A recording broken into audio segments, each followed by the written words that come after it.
नमस्ते 안녕하세요 आजको यस भिडियोमा तपाईलाई स्वागत छ। आज चाहिँ हामीले विशेष गरी मिक्स भोवेलहरु के कसरी बन्छ भन्ने कुरा पढ्न गइरहेका छौं।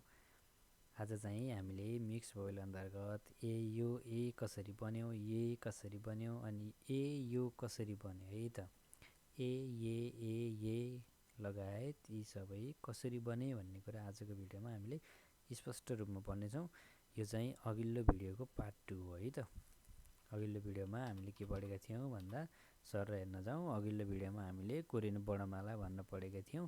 कोरियाको लिपिलाई हानगुल भनेर भनिन्छ, जस अन्तर्गत चाहिँ भोवेल र कन्सोनेन्ट मिलेर 40 वटा हुन्छन् र तिनीहरूलाई पनि दुई भागमा बाँडिएको छ भनेर हामीले अघिल्लो भिडियोमा पढेका थियौं। जस अन्तर्गत कन्सोनेन्ट 14 अनि सिंगल कन्सोनेन्ट 14 र डबल कन्सोनेन्ट 5 वटा गरी 19 वटा कन्सोनेन्ट अनि भोवेल चाहिँ सिंगल 10 वटा अनि मिक्स 11 गरी 21 वटा भनेर पढेका थियौं। त्यसैगरी अनि हामीले सिंगल कन्सोनेन्ट भनेको एकल व्यञ्जन अन्तर्गत हामीले के पढेका थियौं भन्दा गन द र म बस अज छ ख थ फ ह भनेर यसैले हामीले फर्मुला लगाएर पढेका थियौं। र डबल व्यञ्जनमा के पढेका थियौं त भन्दा कत पस छ भनेर पढेका थियौं। यसैगरी सिंगल भोवेल अन्तर्गत आया अय पढेका थियौं है त। 10 वटा यो आया अय ओ यो उ यु उ इ भनेर हामीले पढेका थियौं। र आज हामीले पढ्न गइरहेका छौं मिक्स भोवेल। मिक्स भोवेल अन्तर्गत यो कसरी बन्यो भन्ने कुरा हामीले आज सरसर्ती पढ्न गइरहेका छौं। भिडियो अन्तिमसम्म हेर्नु होला है त। ल हेर्नुस् है त। अब मैले यो कोठा छुट्टाएर राखेको छु यो 7 वटालाई है। यसको पनि विशेष कारण छ। तपाईहरुलाई बुझ्नको लागि लेख्नको लागि एकदमै सजिलो बनाएर बनाएको छु।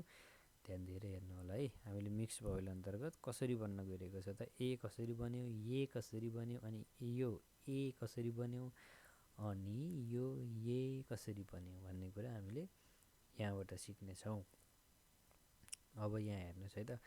आ या अ यो त हामीले सिंगल भोवेलमा पढिसकेका छौं।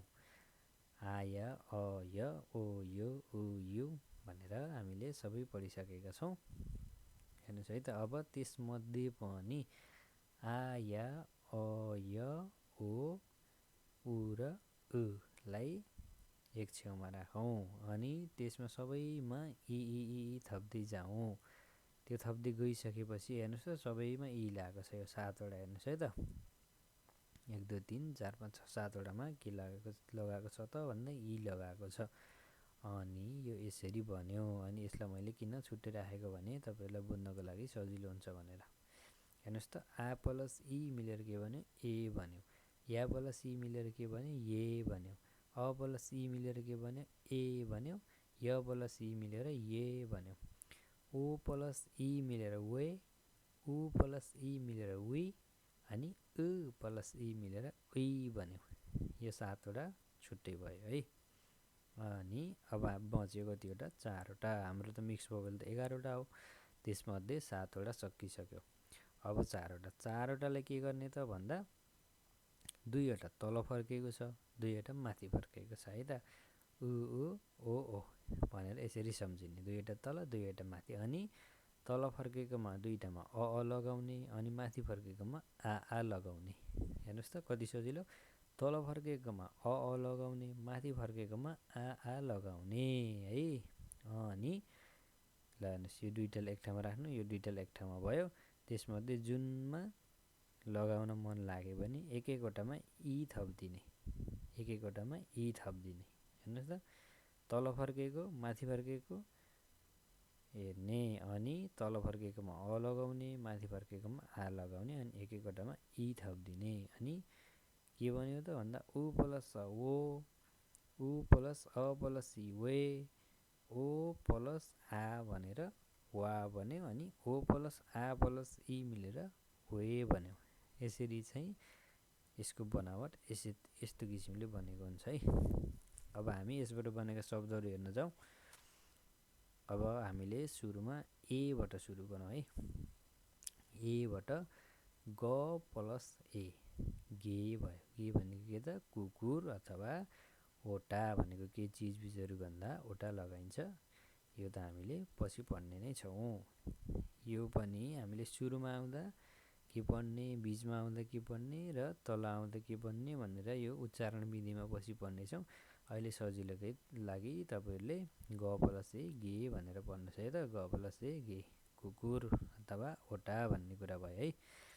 अनि स प्लस ए से भनेको चरा, छ प्लस ए प्लस क, यो क चाहिँ तल आयो, छेक भयो, छेक भनेको किताब है त।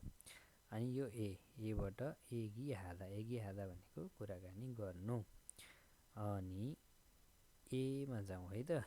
ए ज प्लस ए प्लस है, यो प्लस हो, ज प्लस ए प्लस इल भनेको जेइल, अथवा उच्चारण विधि अन्तर्गत यो चाहिँ अगाडि आउँदा के हुन्छ त छ हुन्छ। छबाट के भयो त छेल भयो। छेल भनेको सबैभन्दा। ग प्लस ए प्लस इम भनेको के भयो त गेम है। यो इङ्ग्लिस शब्द हो, जिएएम गेम भयो है त। इङ्ग्लिस शब्दलाई कोरियनमा मिलाएर गेम बनाएको है त, गेम भन्यो। अनि हामी अब जाउँ उईमा। उई प्लस छि, उई छि भनेको स्थान। उई प्लस हे भनेको उई हे भनेको निमित्त। अब जाउँ ये है त। येबाट गी प्लस ग प्लस ए खिगे भनेको मेसिन भयो है त। मैले उच्चारण चाहिँ अहिले ख भन्दा गरेको छु, किनभने कन्फ्युज नहुनु होला। यो पछि म तपाईँलाई सिकाउँछु। यो ग चाहिँ अगाडि आएको अवस्थामा ख उच्चारण गरिन्छ। यो हामीले उच्चारण विधिमा पढ्नेछौँ है त। मैले के भन्छु ध्यान दिएर सुन्नु होला। गी प्लस ग प्लस ये खिगे भनेको के भयो त मेसिन भयो है। अनि ग प्लस ये प्लस सुक भनेको के भयो त ग अगाडि आउँदा ख हुन्छ, त्यसैले खेसुक भनेको लगातार भन्ने हुन्छ है त। ओ प्लस सी ओइ भनेर हामीले भर्खर गरेका थियौँ है। अनि ओइ प्लस गुक भनेको ओइगुक भनेको विदेश भन्ने हुन्छ है। ओइगुक भनेको विदेश भयो है त।